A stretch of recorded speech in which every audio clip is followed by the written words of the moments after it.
of troops. They cannot succeed without the support of the people. We cannot succeed without the support of our people. I'm happy to see that the reaction throughout the country is favorable.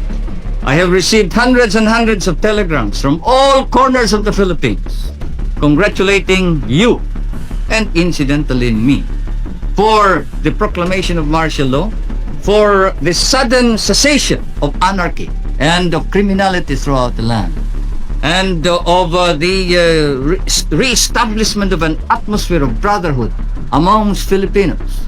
Now everybody seems concerned about his neighbor. Now everybody seems to be involved in the destiny not only of himself but of the entire country and of the entire nation. And this is what we have been hoping and praying for.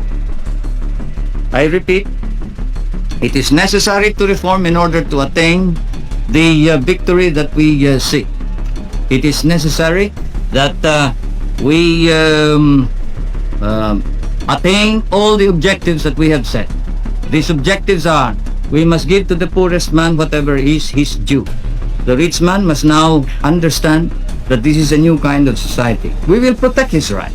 For whether he is rich or poor, he has rights. And those rights are as sacrosanct as the right of the military to dignity and to a reputation and a standard of proficiency to which he is entitled.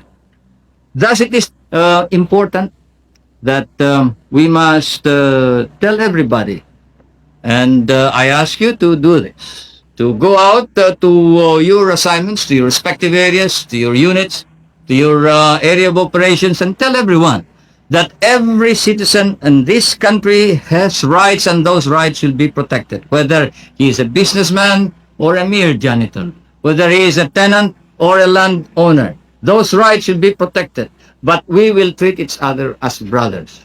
The landlord must now learn to live with the tenant, and the tenant must be given his due. I am proclaiming today land reform throughout the entire Philippines. We must allow the tenant to now acquire ownership ultimately of his land, but he must engage in cooperative effort. We cannot just keep on subdividing land. We must cooperate. We must now establish cooperatives of production, cooperatives in irrigation, cooperatives in rural electricity, cooperatives in consumption, cooperatives in everything that we do, because we are a small nation and most of our people are small people. At the same time, we will protect business. We will protect investment, but not to the extent that business and investment will dominate the entire scene, dominate the Philippines, and that they shall dictate and rule the country. No.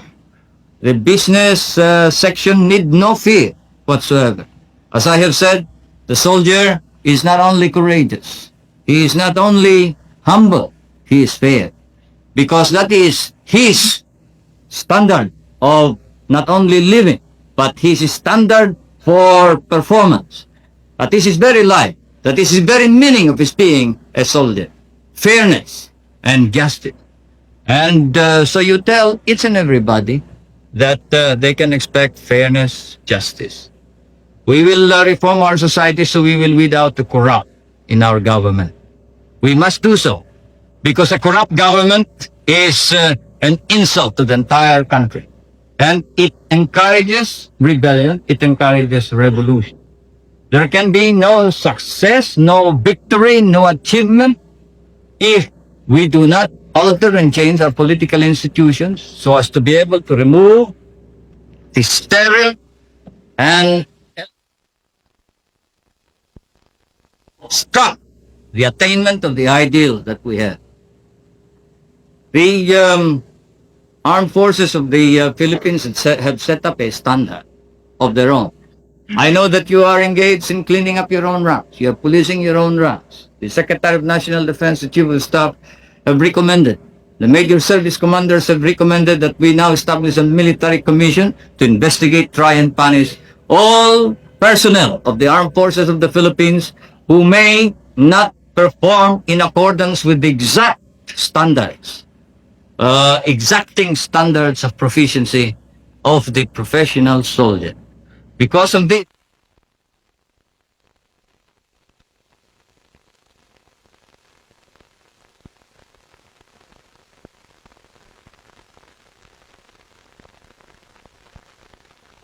never happened in the past. I repeat, I have complete faith and